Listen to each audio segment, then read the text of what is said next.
تو اس سے یہ اصول سمجھ میں آیا کہ ہر ملنے والی شے نعمت نہیں ہوا کرتی.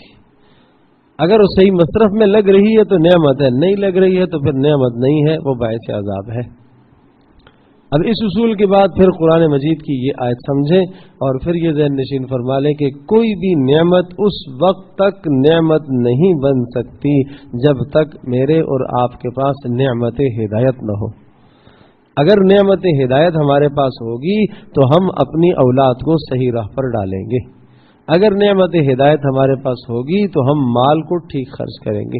اگر نعمت ہدایت ہمارے پاس ہوگی، اللہ کی طرف سے رہنمائی اور ہدایت ہوگی، تو پھر ہم اس دنیا کے اندر ملنے والے منصب اور عہدوں اور اقتدار کو صحیح نہج پر استعمال کریں گے، ورنہ یہ سب چیزیں غلط استعمال ہوں گی. تو سب سے بڑھیا اور سب سے بڑی چیز وہ نعمت ہدایت ہے. اس لیے آدمی نماز میں اللہ سے مانگتا ہے اہدنا الصراط المستقیم، اے اللہ مجھے سیدھی راہ دکھا. بھائی یہ تو مسلمان ہے، یہ تو تہجد گزار ہے، یہ تو عبادت کرنے والا ہے. نبی اسے بھی حکم ہے آپ بھی اپنی نماز میں اہدنا الصراط المستقیم پڑھیں. اچھا نبی کو تو ہدایت ملی ہوئی ہے، اس کو کون سی ہدایت کی ضرورت ہے؟ ابوبکر صدیق، عمر فاروق، عثمان غنی، علی المرتضیٰ، جن کو جنت کی خوشخبریاں مل گئیں، ان کو بھی یہی حکم ہے آپ بھی اپنے نماز میں یہی پڑھیں اہدنا الصراط المستقیم، اے اللہ ہمیں سیدھی راہ دکھا، اے اللہ ہمیں ہدایت عطا فرما. تو پتہ چلا ہدایت سب سے بڑی نعمت ہے. اور آپ جانتے ہیں کہ آدمی اگر روزانہ نماز میں حساب کرے تو 17 رکعت فرض ہوتی ہیں اور 3 وتر ملا لو تو 20 رکعتیں نماز روزانہ آدمی فرض پڑھتا ہے. مرد حضرات مسجد میں پڑھیں اور خواتین جو گھروں میں پڑھتی ہیں تو وہ 20 مرتبہ اللہ پاک سے گویا کہ ہدایت مانگتی ہیں فرضوں میں. اور مرد حضرات یا تو امام کی اقتداء میں اجتماعی طور پر یہ دعا اللہ سے مانگ رہے ہوتے ہیں، اور انفرادی پڑھے تو انفرادی طور پر. اور اسی طرح سے 12 رکعات روزانہ کی سنت مؤکدہ ہیں تو 12 یہ ہو گئی، 20 مرتبہ وہ اور 12 مرتبہ یہ، 32 مرتبہ تو روزانہ آدمی اللہ پاک سے یہ مانگتا ہی ہے اے اللہ مجھے ہدایت عطا فرما. تو پتہ چلا کہ سب سے بڑی نعمت اللہ پاک کی نعمت ہدایت ہے. اب سمجھو کافر کو اولاد بھی ملی ہی ہے، کافر کو مال بھی ملا ہوا ہے، کافر کو دنیا کی چیزیں بھی ملی ہوئی ہیں، لیکن نہیں ہے اس کے پاس تو نعمت ہدایت نہیں ہے. جب نعمت ہدایت نہیں ہے تو یہ سب چیزیں قیامت کے دن اس کے خلاف تو ہوں گی، اس کے حق میں نہیں ہوں گی.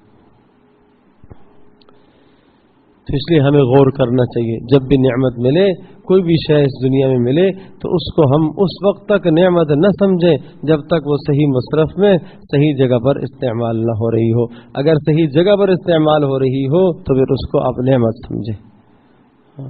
عرض کیا ہے پانی ہے، یہی پانی انسان کے لیے رحمت بھی ہے، یہی آدمی کے لیے زحمت بھی ہے. اولادیں ہیں، ہر دنیا کی ہر شے.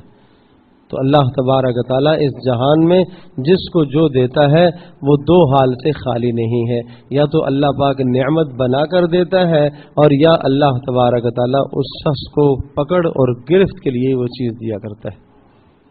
اس کی مثال ہے ایک آدمی چوہے کو جب چوہا دان میں قابو کرنے کے لیے کوئی چیز ڈالتا اور کھلاتا ہے اور وہ اچھی چیز اس کو سامنے ڈالتا ہے، اور کیوں ہوتا ہے تاکہ یہ پکڑ میں آ جائے. اس کو چوہے سے کوئی لگن نہیں ہے، اس کو چوہے سے کوئی پیار نہیں ہے، صرف اس کو پکڑنے کے لیے اور پکڑ کر شدید سزا دینے کے لیے ایسا کیا جاتا ہے، مارنے کے لیے ایسا کیا جاتا ہے. بالکل اسی طرح سے اس جہان میں نافرمان کو اللہ کے باغی کو جو نعمت ملتی ہے، جو بھی شے ملتی ہے، وہ اس لیے ہوتی ہے تاکہ اس کو پکڑا جائے، اس کی گرفت کی جائے. آدمی سمجھ رہا ہوتا ہے کہ مجھے تو سب کچھ ملا ہے اور میں تو بس بہت اللہ کے نزدیک برگزیدہ ہو گیا ہوں. اسے ڈرتے رہنا چاہیے ان چیزوں کو حاصل کرنے کے بعد. اگر غلط مصرف میں لگا رہا ہے تو اسے ڈرتے رہنا چاہیے. تو اللہ پاک کا ارشاد ہے سنستدرجہم من حیث لا یعلمون، ہم ایسے ان کو مہلت دیتے رہیں گے، ایسے ان کو ترقیاں دیتے رہیں گے دنیا میں، انہیں شعور بھی نہیں ہوگا کہ یہ ترقیاں اللہ پاک کی رحمت اور اللہ پاک کی مہربانی کی دلیل ہیں یا یہ ترقیاں اللہ کے غیظ اور غضب اور غصے کو دعوت دے رہی ہیں. تو ہر آدمی اپنی زندگی کا جائزہ لے لے. ماؤں بہنوں سے بھی درخواست ہے وہ بھی اپنی زندگی کا جائزہ لے، اپنے گھروں کا جائزہ لیں، مال کا جائزہ لیں اور اولاد کا جائزہ لیں، ہر نعمت کا جائزہ لیں کہ ان سب نعمتوں کے آنے کے بعد اللہ پاک کا شکر کتنا ہو رہا ہے۔ اگر یہ ساری چیزیں ٹھیک مصرف میں استعمال ہیں تو یہ بھائی اللہ پاک کی نعمتیں ہیں، اور اگر ایسا نہیں ہے تو پھر یہ نعمتیں نہیں ہیں، یہ پھر زحمت ہے انسان کے لیے، یہ باعث پکڑ ہے۔ اللہ پاک ہم سب کے لیے سمجھنا عمل کرنا آسان فرمائے۔